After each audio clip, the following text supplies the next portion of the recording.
Hey guys, it's Casey's Politics.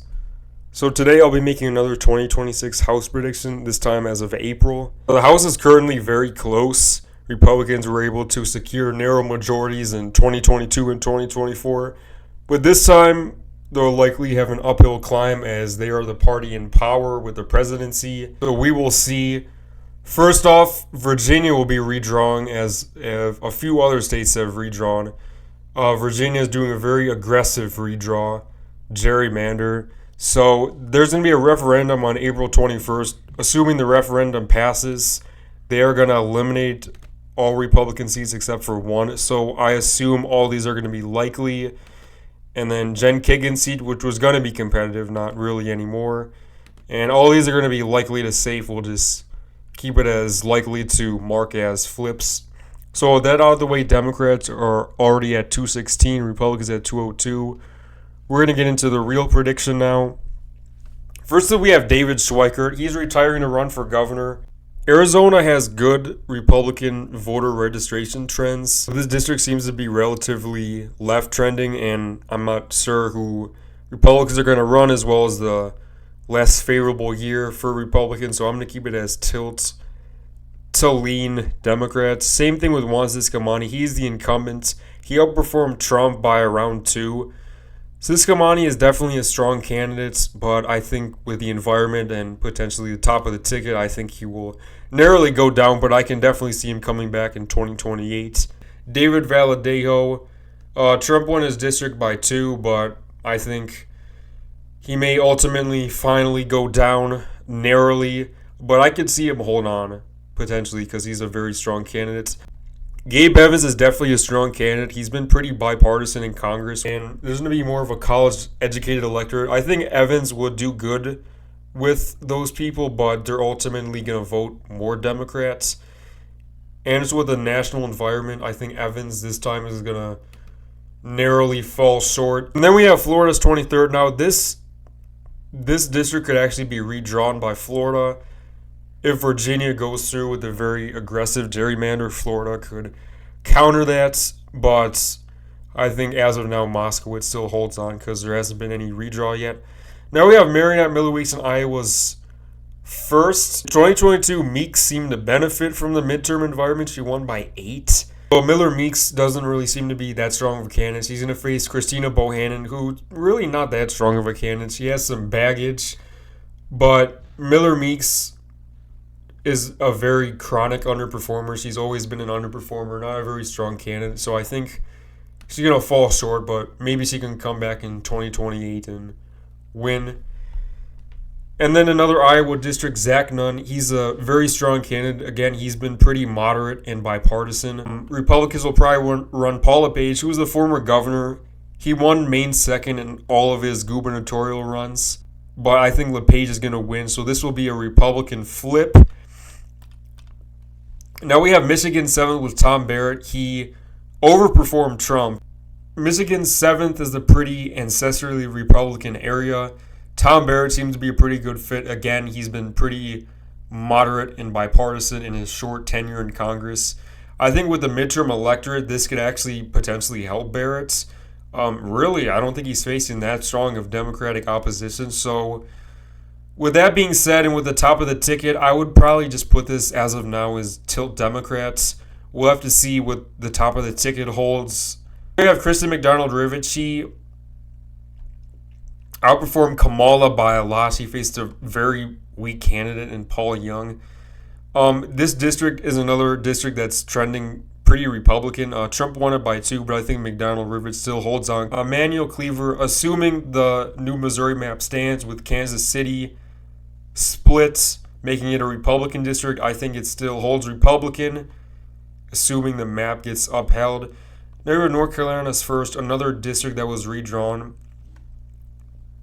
Don Davis is a strong candidate, but he represents a pretty red trending area. Lori Buckout, who he defeated in 2024, not really the strongest candidate, but I think with the redraw and Trump won his district by 12, I think Buckout is going to be able to pull it out.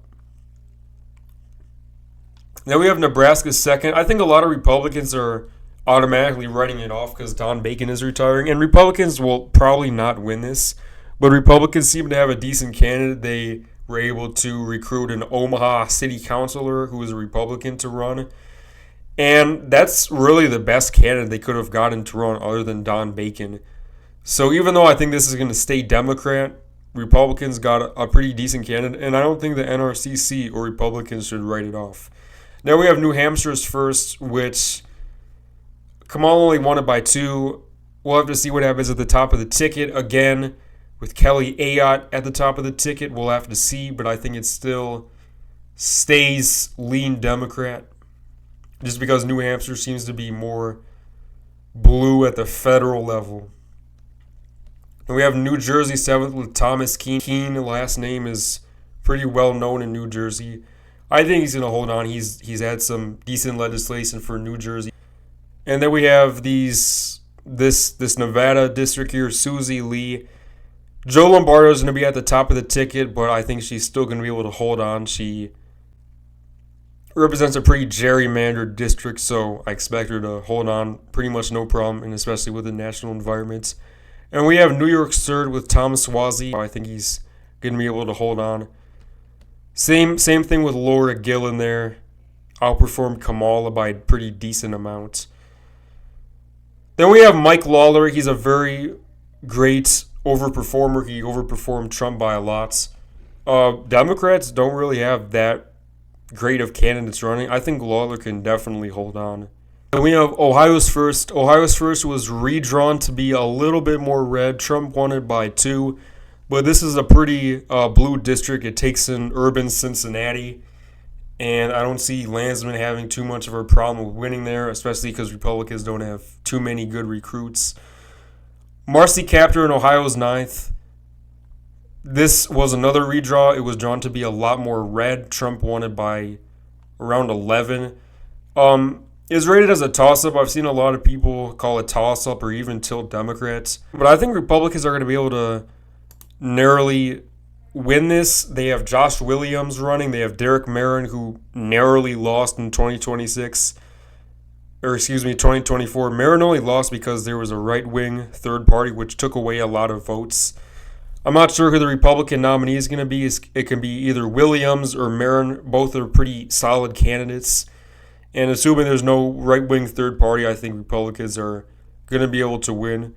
Brian Fitzpatrick is an electoral titan. Fitzpatrick's last name is very well known in those Philadelphia eastern suburbs and around Bucks County. So I think Fitzpatrick is going to be able to win by a lean margin. Ryan McKenzie will not be facing Susan Wild in a rematch. McKenzie could definitely win, but I think Shapiro coattails may drag the Democrat across the finish line. McKenzie has played his district pretty well. He's been pretty moderate and bipartisan. Pennsylvania's 8th, Rob Bresnahan. He may be criticized for some alleged corruption or insider trading. He's going to be facing the mayor of Scranton, Paige Cognetti. Cognetti seems to have a lot of baggage she can be attacked on. This is a pretty red trending district. I think Bresnahan is narrowly going to hold on as of now. Scott Perry, the Harrisburg suburbs seem to be trending pretty blue. And he underperformed Trump, the same Democrat that he narrowly won against in 2024 is going to be facing him again. So I think, unfortunately, this is going to be the year that he falls just short. I think it's going to be pretty close, though. We could probably put it at a lean Democrat.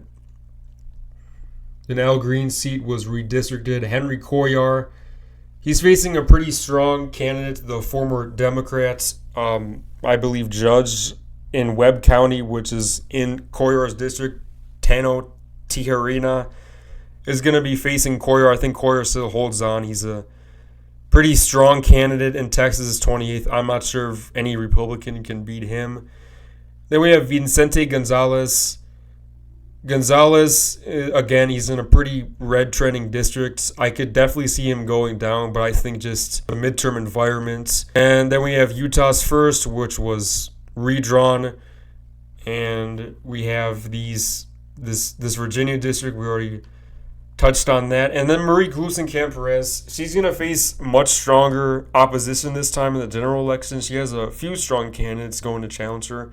Thankfully, it's not Joe Kent again, because Joe Kent's a very weak candidate and he cost Republicans the seats. But Perez, she's one of those people that can pretend to be moderate and seems to work well for her, so I think she still wins. Then we have Derek Van Orden. He's just not a very good fit for the district. He's going to face Rebecca Cook, who's one of those people who, again, pretends to be a blue dog. But Cook has embraced some pretty far-left Democrats that have endorsed her, such as Bernie Sanders. So Van Orden is definitely going to use that against her, but I think it's a low-propensity district. So April 2026 House map prediction, we have Dems at 227, Republicans at 208. This can definitely change with a potential redraw in Florida. So we'll have to see. But thank you guys for watching. Subscribe to the channel if you're new. Like the video. Thank you guys for watching. This is Casey's Politics.